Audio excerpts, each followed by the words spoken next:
Hello everyone, welcome to Beyond Classes. ये video transport and communication in India का part 1 है और इसमें हम पढ़ेंगे इंट्रोडक्शन टू ट्रांसपोर्ट और पढ़ेंगे रोडवेज जो इंडिया में है, रोड ट्रांसपोर्ट जो इंडिया में है उसके बारे में हम इस वीडियो में पढ़ेंगे। इस वीडियो को हमने काफी कंप्रीहेंसिवली बनाया है और काफी डिटेल में बनाया है और ये वीडियो आपको सिर्फ एग्जाम्स में काम नहीं आने वाली है बल्कि आपकी प्रैक्टिकल लाइफ में भी ये वीडियो आपको बहुत काम आएगी। तो चलिए हम वीडियो को स्टार्ट करते हैं। तो ट्रांसपोर्टेशन क्या होता है? ट्रांसपोर्टेशन एक सर्विस है, एक सेवा है जिससे हम इंसानों को या चीजों को एक जगह से दूसरी जगह ले जाते हैं। किसकी मदद से? इंसानों की ही मदद से या जानवरों की मदद से या बहुत से जो डिफरेंट टाइप्स ऑफ व्हीकल्स हैं उनकी मदद से। मतलब क्या है, आपने देखा होगा जैसे कुलीज वगैरह हैं या आपने खुद भी अपना सामान बहुत बार एक जगह से दूसरी जगह लिया होगा या आपने देखा है कि हजारों सालों से कैमल्स, हॉर्सेस सामान और इंसानों को ढोने के काम आते हैं। और व्हीकल जो हैं डिफरेंट काइंड के, जैसे गाड़ियां हैं, ट्रेन्स हैं, प्लेन्स हैं, इनको भी इस्तेमाल किया जाता है सामान और इंसानों को एक जगह से दूसरी जगह पहुंचाने में। ये जो ट्रांसपोर्टेशन है ये ऑर्गेनाइज्ड सर्विस इंडस्ट्री है जो किस काम आती है कि आपकी जो बेसिक नीड्स होती हैं या आपकी सोसाइटी की जो बेसिक नीड्स होती हैं उनको फुलफिल करे। आपकी सबसे ज्यादा बेसिक नीड क्या होती है? सर्वाइवल। उसके लिए आपको खाना चाहिए, है ना?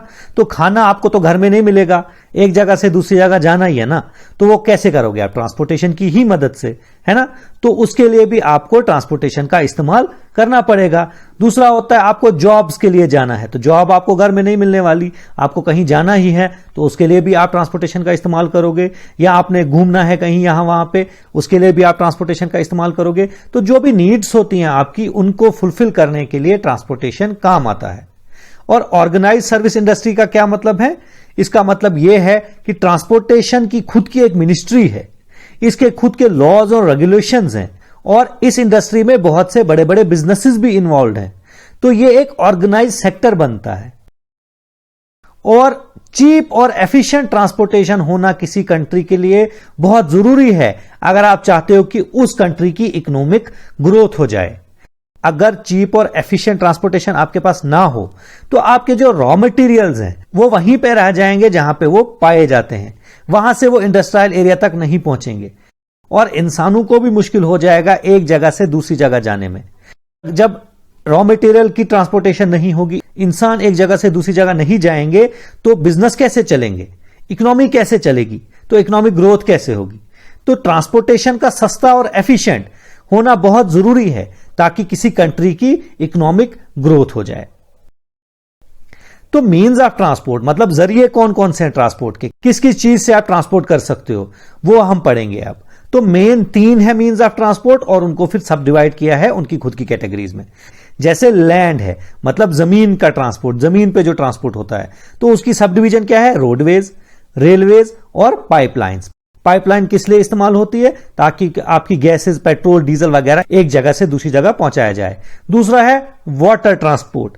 वाटर ट्रांसपोर्ट में क्या आता है? इनलैंड और ओवरसीज। और उसके बाद है एयर ट्रांसपोर्ट, इसमें क्या आता है? नेशनल और इंटरनेशनल। इस सब को हम डिटेल में अगली वीडियोस में पढ़ेंगे, लेकिन इस वीडियो में हम सिर्फ इंडिया की जो रोडवेज हैं उसके बारे में पढ़ेंगे। ओके, तो चलिए हम आगे बढ़ते हैं। अब हम पढ़ेंगे रोडवेज इन इंडिया के बारे में। जो इंडिया का रोड नेटवर्क है ना वो दुनिया में दूसरे नंबर पे आता है साइज के हिसाब से। मतलब पहले नंबर पे यूएस का रोड नेटवर्क आता है और दूसरे नंबर पे इंडिया का रोड नेटवर्क आता है। इतना बड़ा है इंडिया का रोड नेटवर्क। और इंडिया की जो रोड्स हैं उनकी टोटल लेंथ कितनी है? उनकी टोटल लेंथ है लगभग 62.16 लाख किलोमीटर्स की। और जो रोडवेज हैं इंडिया की वो अभी भी रेलवे से ज्यादा इंपॉर्टेंट है। क्यों? क्योंकि लगभग 85% ऑफ पैसेंजर और 70% ऑफ फ्रेट का मतलब क्या है? जो सामान वगैरह होता है उसकी जो ट्रांसपोर्टेशन होती है वो रोडवेज से ही होती है। तो इसलिए रोडवेज अभी भी रेलवे से ज्यादा इंपॉर्टेंट है इंडिया में। और भी बहुत सी वजहें हैं जिससे रोडवेज की इंपॉर्टेंस अभी भी बढ़ती जा रही है। वो क्या क्या है? पहला है कि जो कंस्ट्रक्शन और मेंटेनेंस है ना रोड्स की, वो आसान होती है, सस्ती होती है। है ना। जितना रेलवेज में पैसा लगता है और मुश्किल जो आती है रेलवेज को बनाने में, उतना रोडवेज को बनाने में नहीं आती है। दूसरा क्या है कि रोड्स जो हैं वो कहीं भी बना सकते हो आप हिमालयाज की पहाड़ियों पे भी रोड बना सकते हो, जैसे लेह मनाली हाईवे है, या आप राजस्थान में जो रेगिस्तान है उन पे भी रोड्स बना सकते हो। लेकिन रेलवेज आप नहीं बना सकते। आप हिमालयाज में रेलवेज को बनाना बहुत ही ज्यादा, ऑलमोस्ट इंपॉसिबल है। और राजस्थान के जो रेगिस्तान है वहां पे भी जो ट्रैक्स है ना, रेलवे ट्रैक्स, वो भी स्टेबल नहीं होते हैं, तो वहां पे भी मुश्किल है। लेकिन रोड्स आप वहां पे भी आराम से बना सकते हो। और अगर आपका मकसद है कि आपने कम ही लोग ले जाने हैं और कम ही सामान लेना है एक जगह से दूसरी जगह, तो क्या है, रोड ट्रांसपोर्ट जो है वो ज्यादा इकोनॉमिकल होगा, वो ज्यादा सस्ता पड़ेगा आपको। ठीक। और उसके बाद जो रोड्स हैं वो इस काम भी आते हैं कि वो आपको डोर टू डोर सर्विस देते हैं। फॉर एग्जाम्पल, आपने कोई सामान ऑनलाइन ऑर्डर किया तो वो आपके घर तक पहुंच जाता है। और किसकी वजह से पहुंचता है? रोड्स की वजह से। कोई ट्रेन आपके घर तक नहीं आती है, कोई प्लेन आपके घर तक नहीं आता है। क्या आता है? रोड आती है। रोड पे कोई बंदा स्कूटी पे आपका सामान लेके आएगा या कोई छोटी सी वैन लेके आएगा, लेकिन रोड का इस्तेमाल करेगा। तो ये डोर टू डोर सर्विस भी देता है और उसकी वजह से लोडिंग कॉस्ट और अनलोडिंग कॉस्ट भी कम हो जाती है। और एक इंपॉर्टेंट फंक्शन है रोड का कि ये फीडर का काम करती है बाकी मोड्स ऑफ ट्रांसपोर्टेशन के लिए।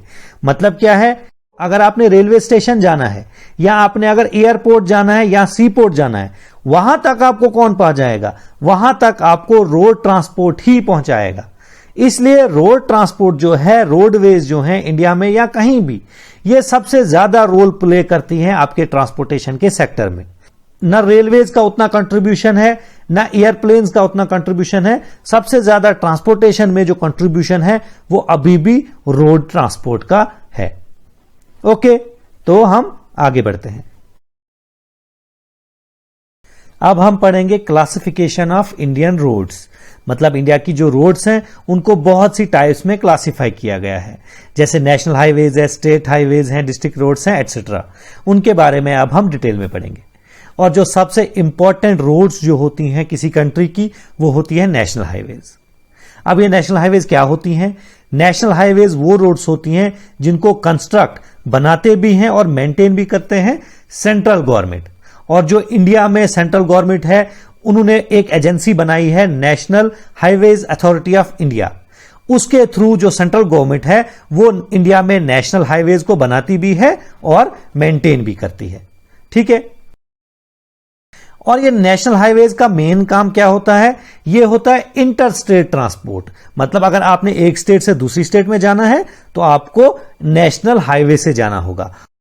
और इंटर स्टेट ट्रांसपोर्ट के अलावा भी बाकी जगहों को नेशनल हाईवेज कनेक्ट करती हैं, जैसे स्टेट कैपिटल्स को ये आपस में जोड़ती हैं, या मेजर सिटीज जो इंडिया की हैं, मेट्रोपॉलिटन सिटीज जो हैं, उनको आपस में जोड़ती हैं। इंपॉर्टेंट पोर्ट्स जो हैं, एयरपोर्ट हो या सी पोर्ट हो, उनको आपस में जोड़ती हैं।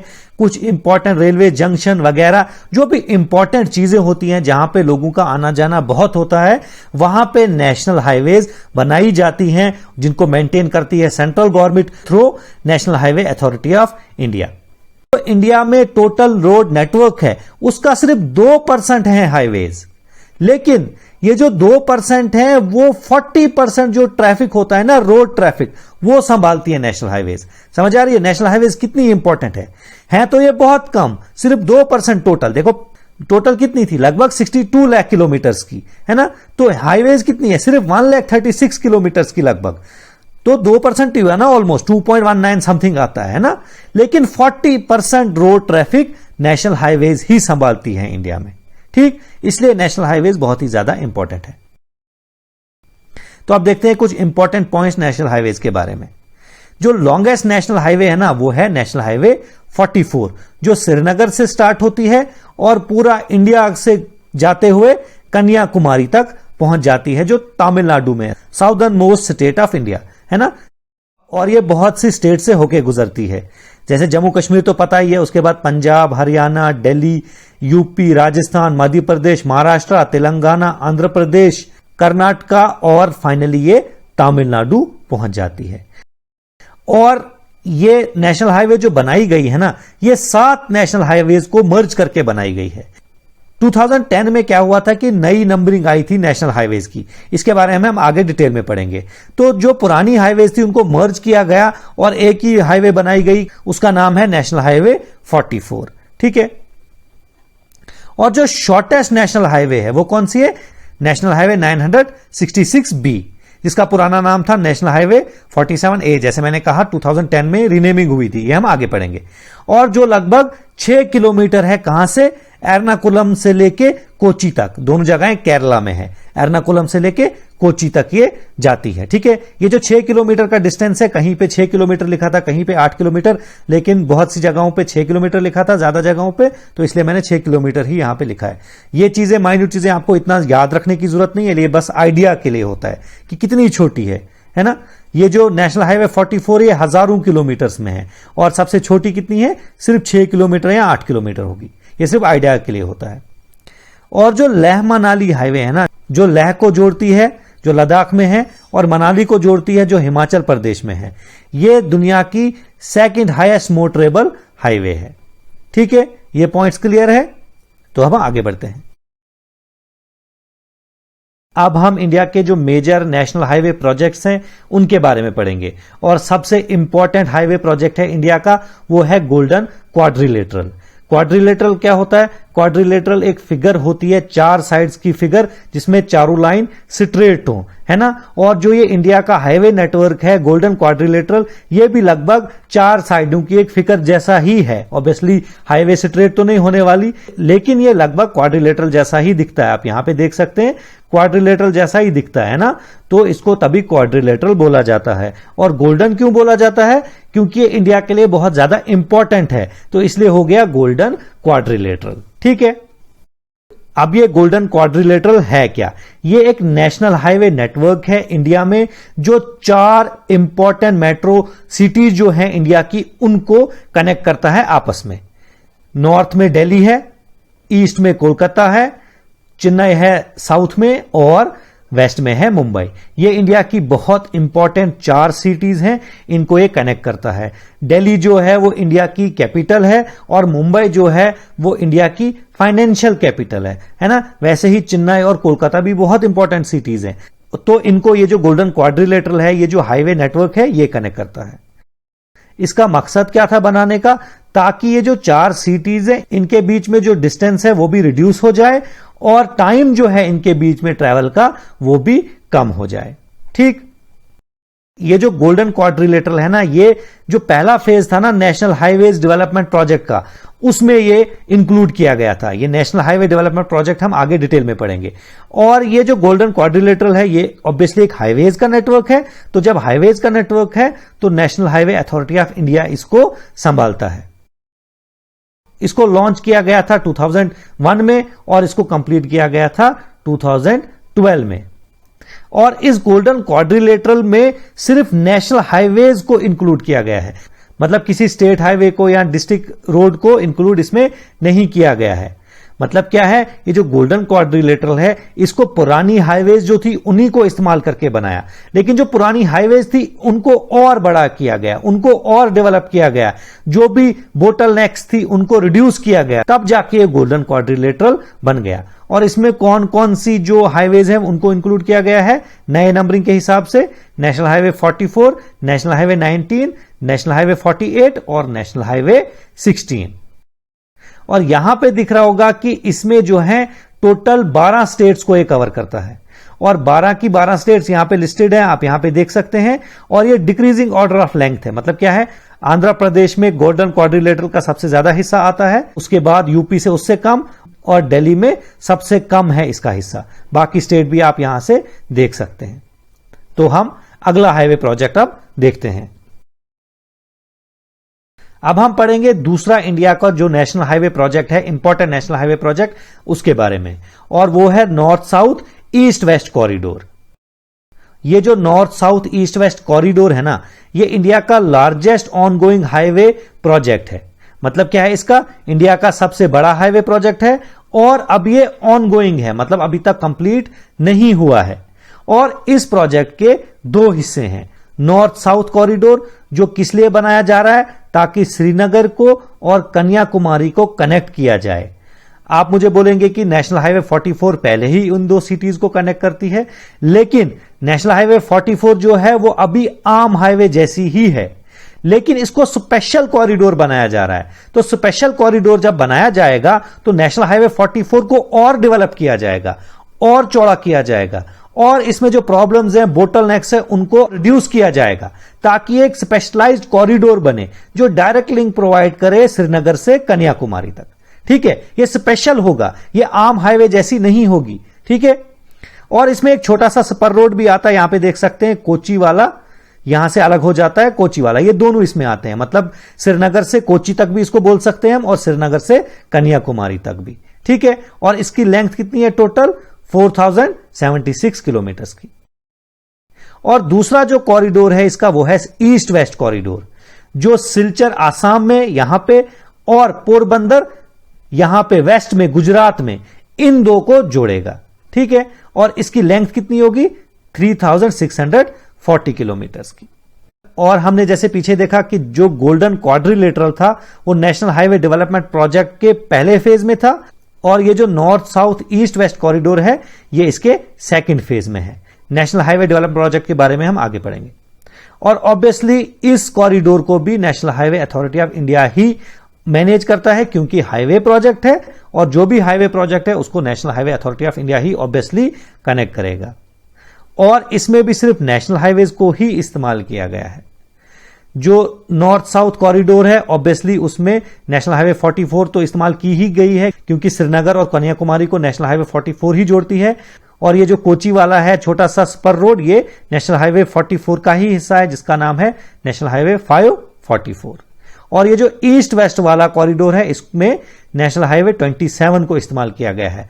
मतलब याद रखना कि गुजरात से लेके आसाम तक जो हाईवे जाती है वो है नेशनल हाईवे 44। और इनके बीच में ये जो जंक्शन आता है ना, जहां पे नेशनल हाईवे 44 और नेशनल हाईवे 27 मिलती है, वो जगह है झांसी। झांसी में ये दो हाईवेज मिलती हैं। अब यहां पे मैंने दिया है कि ईस्ट वेस्ट कॉरिडोर में कौन कौन सी हाईवेज आती हैं।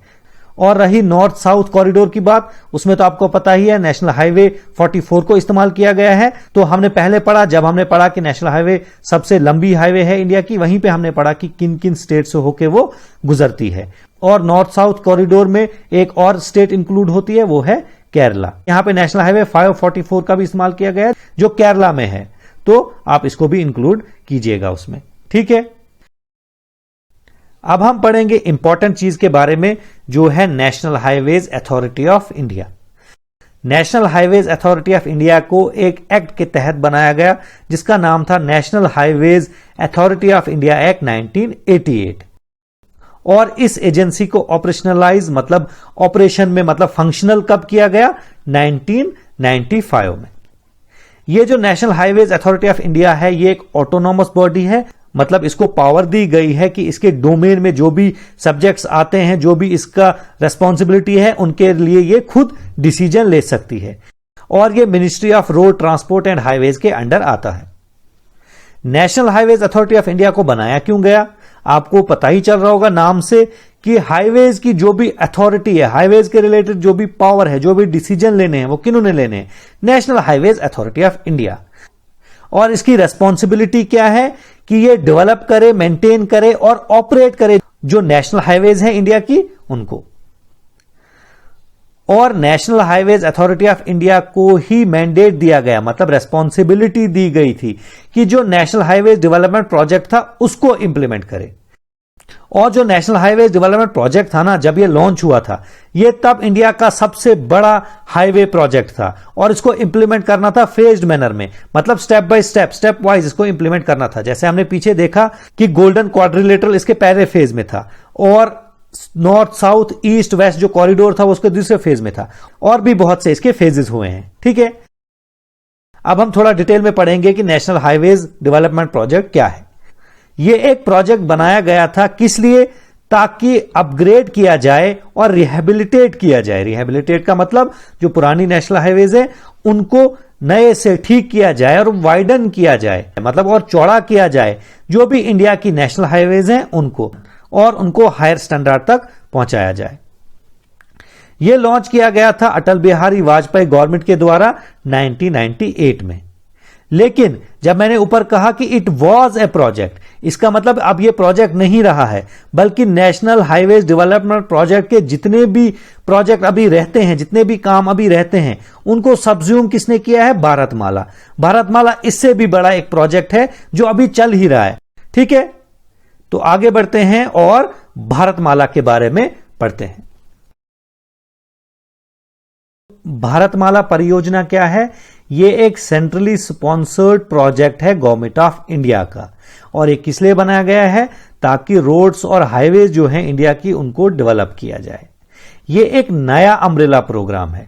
अम्ब्रेला प्रोग्राम का क्या मतलब है कि इससे पहले जितने भी छोटे छोटे प्रोजेक्ट्स थे, जैसे नेशनल हाईवे डेवलपमेंट प्रोजेक्ट भी उनमें से एक था, वो सारे अब इसी के अंडर हो गए हैं, सारे इसने सब्ज्यूम कर लिए हैं। ये एक नया अम्ब्रेला प्रोग्राम है, और जिसका मेन फोकस क्या है कि ये ऑप्टिमाइज करे एफिशिएंसी को। किसकी एफिशिएंसी को? Road traffic movement across the country. मतलब क्या है कि इंडिया में जो रोड ट्रैफिक मूवमेंट होती है ना, उसकी एफिशिएंसी को बढ़ाए। मतलब क्या है? ऐसे काम करे, ऐसे इंफ्रास्ट्रक्चर बढ़ाए ताकि जो भी जैम्स वगैरह लगते हैं वो ना लगे, मूवमेंट जो है ट्रैफिक की वो अच्छी हो, तेज हो और ज्यादा हो उन रोड से, है ना। इसलिए ये प्रोजेक्ट बनाया गया है। और ये कैसे करेगा ये achieve? By bridging critical infrastructure gaps. मतलब क्या है इंफ्रास्ट्रक्चर गैप? मतलब क्या है? कहीं पे पुल नहीं है या बहुत पुराना पुल है, उसको रिन्यू करेंगे, नया बनाएंगे। कहीं पे टनल की जरूरत है, वहां पे टनल बनाएंगे। कहीं पे वाइडनिंग की जरूरत है, वहां पे रोड को वाइडन करेंगे। तो इन तरीकों से ये ऑप्टिमाइज करेगा efficiency of road traffic movement across the country. और भारतमाला परियोजना की स्पेशल अटेंशन कहां पे है? ताकि कनेक्टिविटी प्रोवाइड करे बैकवर्ड और ट्राइबल एरियाज को, एरियाज ऑफ इकोनॉमिक एक्टिविटी मतलब इंडस्ट्रियल एरिया वगैरह, places of religious and tourist interest, उन जगहों को, बॉर्डर एरियाज पे भी, और कोस्टल एरियाज जो इंडिया के हैं उनको भी, और बाकी जो trade routes with neighbouring countries है ना, उनके साथ, जैसे पाकिस्तान के साथ है, म्यांमार के साथ है, उनके साथ, उन पे इसका ज्यादा फोकस रहेगा। जो भारतमाला का फेज 1 था वो 2017 में इंप्लीमेंटेशन के लिए अप्रूव किया गया था। ठीक है, ये समझ आ गया। अब हम पढ़ेंगे और एक ऑर्गेनाइजेशन है गवर्नमेंट ऑफ इंडिया की जो हाईवेज की डेवलपमेंट का काम करती है, जिसका नाम है national highways and infrastructure development corporation of India. ये जो national highways and infrastructure development corporation of India है, ये एक फुली ओन्ड कंपनी है गवर्नमेंट ऑफ इंडिया की। फुली ओन्ड कंपनी का क्या मतलब है? पहले तो देखो कि ये कंपनी है, ये गवर्नमेंट का कोई डिपार्टमेंट नहीं है, ये गवर्नमेंट की कोई एजेंसी नहीं है, और जिसके सारे शेयर्स गवर्नमेंट के पास है। फुली ओन्ड बाय गवर्नमेंट का क्या मतलब है कि इसके जो सारे शेयर्स हैं वो गवर्नमेंट के पास हैं। और इसको कब सेटअप किया गया था? 2014 में। ठीक है, अब ये बनाया क्यों गया था? ये जो कंपनी है national highways and infrastructure development corporation of India, ये बनाई क्यों थी? इसका एक एक्सक्लूसिव काम है। वो क्या काम है? कि कंस्ट्रक्ट किया जाए, अपग्रेड किया जाए और वाइडन किया जाए, नए हाईवेज बनाए जाएं, पुरानों को अपग्रेड किया जाए और पुरानों को वाइडन किया जाए, उन नेशनल हाईवेज को जो कहां पे हैं? उन एरियाज में जो इंटरनेशनल बाउंड्रीज के आसपास है। समझ आ गया? मतलब क्या है कि ये जो NHIDCL है ना, इसका मेन एम क्या था कि जो भी इंडिया के इंटरनेशनल बॉर्डर्स हैं, उन एरियाज में जो हाईवेज हैं उनको कंस्ट्रक्ट करे, अपग्रेड करे और वाइडन करे। समझ आ गया ये आपको? तो हम आगे बढ़ते हैं। अब नेक्स्ट हमारा टॉपिक है new numbering of national highways. National highways या कोई भी रोड हो, उसको नंबर करना जरूरी है, उसको नंबर देना जरूरी है, ताकि कोई भी पॉलिसी बने तो आराम से लोकेट हो जाए, पता चले कि किस नेशनल हाईवे के बारे में बात हो रही है। और भी बहुत से रीजंस हैं जिसके लिए नेशनल हाईवेज को नंबर करना जरूरी है ना। तो 2010 में जो ministry of road transport and highways है, उन्होंने नई नंबरिंग को पब्लिश किया था। इससे पहले जो नंबरिंग थी वो पुरानी थी, वो हमें पढ़ने की जरूरत नहीं है। 2010 में नई नंबरिंग इंप्लीमेंट हो गई थी। और ये जो नई नंबरिंग है ये ओरिएंटेशन पे बेस्ड है। मतलब जो नेशनल हाईवे है उसकी डायरेक्शन कहां की तरफ है? क्या वो नॉर्थ से साउथ की तरफ जा रही है या ईस्ट से वेस्ट की तरफ जा रही है ना। ओरिएंटेशन पे डिपेंडेंट है कि नंबर क्या होगा, और जियोग्राफिकल लोकेशन पे कि हाईवे कहां पे लोकेटेड है, उसके बेस पे भी इसकी नंबरिंग होगी। ठीक है, यहां पे पूरी स्कीम लिखी हुई है, लेकिन हम पहले फोटो देखते हैं, वहां पे अच्छी तरह समझ आ जाएगा। देखिए, दो तरीकों की नेशनल हाईवेज है ओरिएंटेशन के बेस पे। एक नेशनल हाईवे है जो नॉर्थ से साउथ की तरफ जाती है ना, अगर मैप में देखें तो ऊपर से नीचे की तरफ जा रही है। ठीक है, और दूसरी नेशनल हाईवेज हैं जो ईस्ट से वेस्ट की तरफ जा रही हैं, है ना, हॉरिजॉन्टल है। अगर हम मैप पे देखें तो ये हॉरिजॉन्टल हाईवे है, तो इसी बेसिस पे इनकी नंबरिंग हुई है। देखिए, जो भी नेशनल हाईवे हॉरिजॉन्टल है, ईस्ट से वेस्ट जा रही है, उनकी जो नंबरिंग होगी वो ऑड नंबर्स होंगे। जो भी ईस्ट से वेस्ट हाईवे जा रही है उसका नंबर जो होगा वो ऑड में होगा। ठीक है, आप यहां पे देखिए, जो नेशनल हाईवे 1 है ये लेह से श्रीनगर जा रही है ना, और इसकी ओरिएंटेशन क्या है, इसकी ओरिएंटेशन ये हॉरिजॉन्टल है, ये ईस्ट से वेस्ट की तरफ जा रही है, तो इसका नंबर पहला होगा क्योंकि ये इंडिया में सबसे टॉप पे है। उसके बाद जो 2 होगा, 2 नंबर, वो इसका नहीं होगा क्योंकि हमने देखा जो भी हॉरिजॉन्टल हाईवे है उसका नंबरिंग जो होगी वो इवन में होगी। तो जो इसके बाद हाईवे है जो हॉरिजॉन्टल है, जो ईस्ट से वेस्ट की तरफ जा रही है, उसका 3 होगा, जैसे आप यहां पे देख सकते हैं। जो इसके बाद होगी उसका 5 होगा, जो उसके बाद होगी उसका 7 होगा, और ऐसे ही 9, और ऐसे ही नीचे चलता जाएगा। समझ आ गई एक ओरिएंटेशन। दूसरी ओरिएंटेशन है जो नॉर्थ से साउथ की तरफ हाईवेज जा रही हैं, उनकी जो नंबरिंग होगी वो इवन में होगी। और स्टार्ट कहां से होगा, स्टार्ट होगा ईस्ट से, यहां से। ठीक है, तो यहां पे आप देखिए हाईवे 1 कहां पे है, हाईवे 1 आपकी यहां पे श्रीनगर में, और हाईवे 2 कहां है, हाईवे 2 यहां पे आप देखिए, ये है हाईवे 2।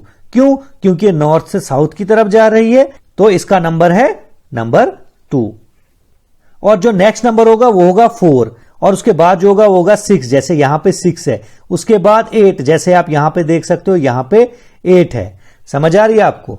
जो भी हाईवे नॉर्थ से साउथ की तरफ जा रही है उसकी नंबरिंग होगी इवन में, जो भी हॉरिजॉन्टल होगी ईस्ट से वेस्ट की तरफ जा रही होगी उसकी नंबरिंग होगी ऑड में। ठीक है, तभी ये जो नेशनल हाईवे 44 है ना, ये जो आप बीच में देख रहे हो सबसे बड़ी हाईवे जो है, ये नेशनल हाईवे 44 है। ये कहां है, ये नॉर्थ से साउथ की तरफ जा रही है ना, तो हमने क्या पढ़ा, नॉर्थ से साउथ की तरफ जो हाईवे है उनका नंबर होगा इवन। ठीक है, तभी इसका नंबर है 44, और अगर हम ईस्ट से स्टार्ट करते हैं तो इसका नंबर 44th आता है। ठीक है, तो ये 44 है।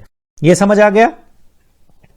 इसके बाद भी कुछ पॉइंट्स है जो हमें समझने हैं। ये 2 पॉइंट्स तो हो गए नॉर्थ साउथ और ईस्ट वेस्ट वाले, है ना। अब दूसरा ये कि जो भी मेजर हाईवेज होंगी उनके जो नंबर्स होंगे वो या तो सिंगल डिजिट होंगे या तो डबल डिजिट होंगे। जैसे श्रीनगर से लेके लद्दाख वाली जो हाईवे है उसका नंबर 1 है, और जो कन्याकुमारी से लेके कश्मीर तक हाईवे है उसका नंबर है 44। तो सिंगल में होगा या तो डबल में होगा। जो सेकेंडरी रूट्स हैं उनका नंबर जो होगा वो हाईवे का मेन नंबर और उसके साथ एक और एक्स्ट्रा नंबर दिया जाएगा। जैसे 244, ये जो 244 है ये नेशनल हाईवे 44 का ही हिस्सा है। जैसे 344, और जैसे हमने पीछे पढ़ा जो नॉर्थ साउथ कॉरिडोर का एक हिस्सा है जो कोच्चि के लिए हाईवे जाती, जिसका नंबर था 544, है ना, तो वो भी नेशनल हाईवे 44 का ही हिस्सा है। उसका एक हिस्सा है छोटा सा, इसलिए उसको 544 नंबर दिया। 5 क्यों है, क्योंकि वो 5वां हिस्सा है उसका जो अलग हो जाता है उससे, और छोटा हिस्सा है। क्लियर है। उसके बाद भी अगर कोई छोटी सी हाईवे है, बहुत ही छोटी, वेरी स्मॉल स्पिन ऑफ, उनके साथ डिजिट भी लगेगा। क्लियर है। ये नंबरिंग की समझ आ गई आपको। तो चलिए अब हम आगे बढ़ते हैं और बाकी रोड्स देखते हैं। अभी तक हमने नेशनल हाईवेज देखी और नेशनल हाईवेज के बारे में सारा कुछ पढ़ा, और अब हम बाकी जो रोड्स हैं उनके बारे में पढ़ेंगे। नेक्स्ट जो इंपॉर्टेंट टाइप ऑफ रोड है इंडिया में नेशनल हाईवेज के बाद, वो है स्टेट हाईवेज। स्टेट हाईवेज जो है उनको बनाता भी और मेंटेन भी कौन करती है, स्टेट की governments through public works department. इसका मतलब क्या है, जैसे सेंट्रल गवर्नमेंट मेंटेन भी करती है, बनाती भी है नेशनल हाईवेज को national highway authority of India के थ्रू, वैसे ही स्टेट गवर्नमेंट बनाती भी है और मेंटेन भी करती है स्टेट हाईवेज को थ्रू पब्लिक वर्क्स डिपार्टमेंट। और स्टेट हाईवेज का काम क्या होता है कि स्टेट की जो कैपिटल है उसको डिस्ट्रिक्ट हेडक्वार्टर्स के साथ जोड़ा जाए, और बाकी जो इंपॉर्टेंट टाउन्स है किसी स्टेट में उनके साथ भी स्टेट कैपिटल को जोड़ा जाए। और अल्टीमेटली जो ये स्टेट हाईवेज होती हैं वो नेशनल हाईवेज के साथ भी कनेक्टेड होती हैं, है ना।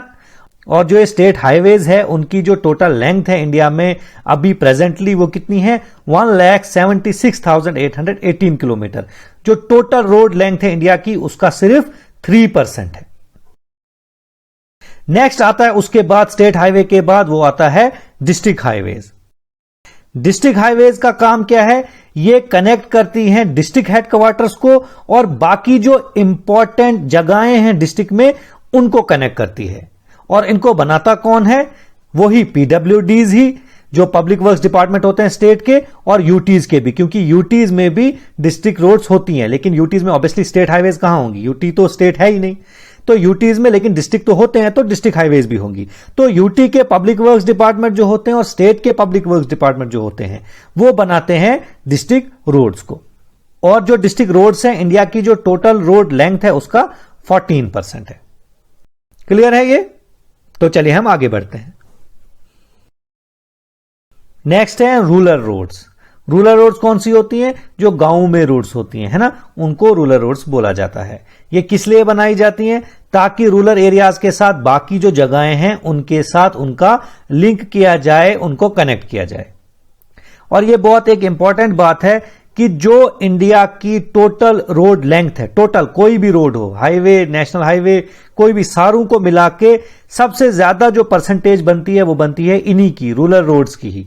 70% से ज्यादा इंडिया में जो रोड्स हैं वो रूरल रोड्स हैं। अब कोई बोलेगा 70 नहीं है, कुछ और है। देखो ये परसेंटेजेस जो होती है ना, ये सिर्फ एक आइडिया के लिए होती है।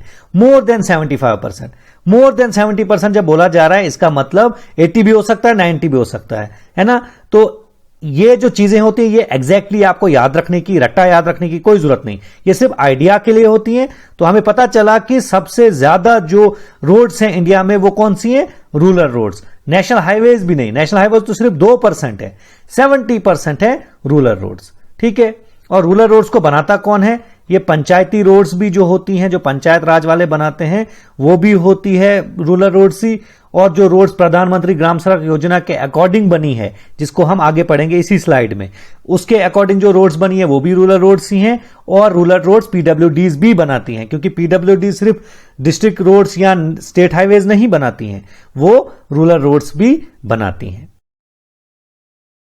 अब एक इंपॉर्टेंट चीज जो है प्रधानमंत्री ग्राम सड़क योजना, मतलब क्या है, प्राइम मिनिस्टर की वो योजना जो गांव में सड़क बनाएगी, प्रधानमंत्री ग्राम सड़क योजना। ये प्रधानमंत्री ग्राम सड़क योजना बनाया क्यों था, ये क्या है, ये एक सेंट्रली स्पॉन्सर्ड स्कीम है। ये वो स्कीम है जिसका पैसा सेंटर से आएगा, सेंट्रल गवर्नमेंट से आएगा।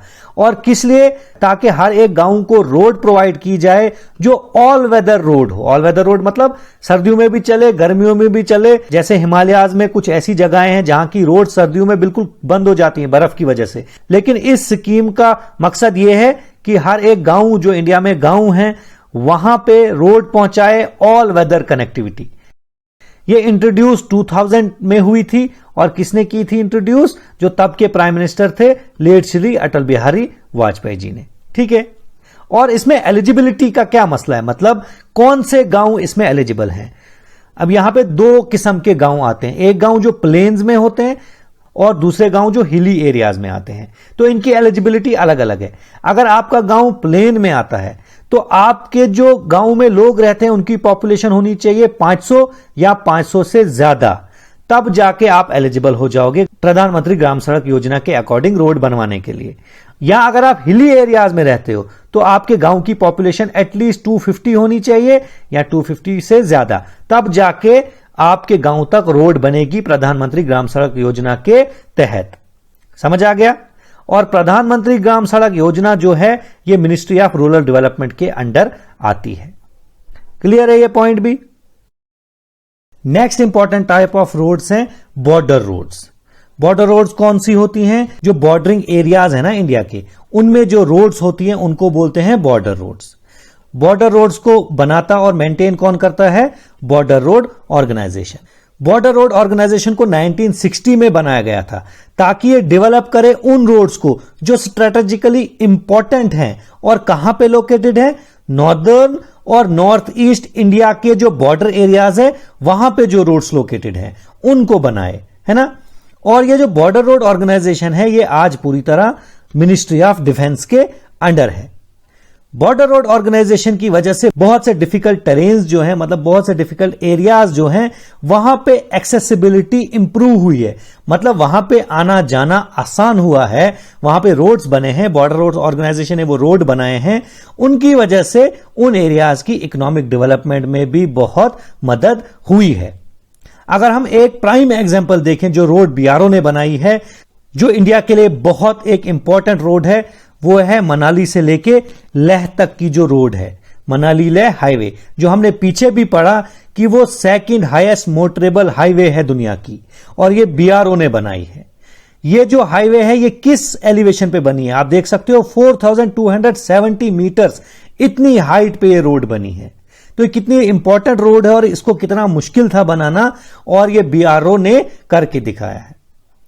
ठीक है, ये क्लियर है।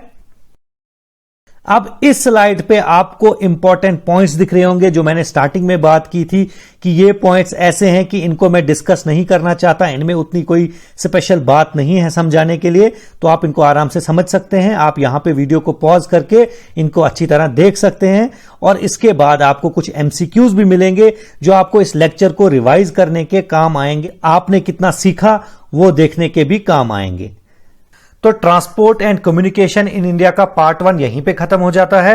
नेक्स्ट जो वीडियोस आएगी उनमें हम बाकी मीन्स ऑफ ट्रांसपोर्ट पढ़ेंगे और उन्हीं में हम कम्युनिकेशन भी पढ़ेंगे। अगर आपको ये वीडियो पसंद आई है तो प्लीज इस वीडियो को लाइक कीजिए, शेयर कीजिए, चैनल को जरूर सब्सक्राइब कीजिए और बेल आइकन भी प्रेस कीजिए ताकि जब भी हम कोई नेक्स्ट वीडियो अपलोड करें आप उसको मिस ना करें। मिलते हैं आपसे नेक्स्ट वीडियो में, तब तक के लिए best of luck. Thank you very much.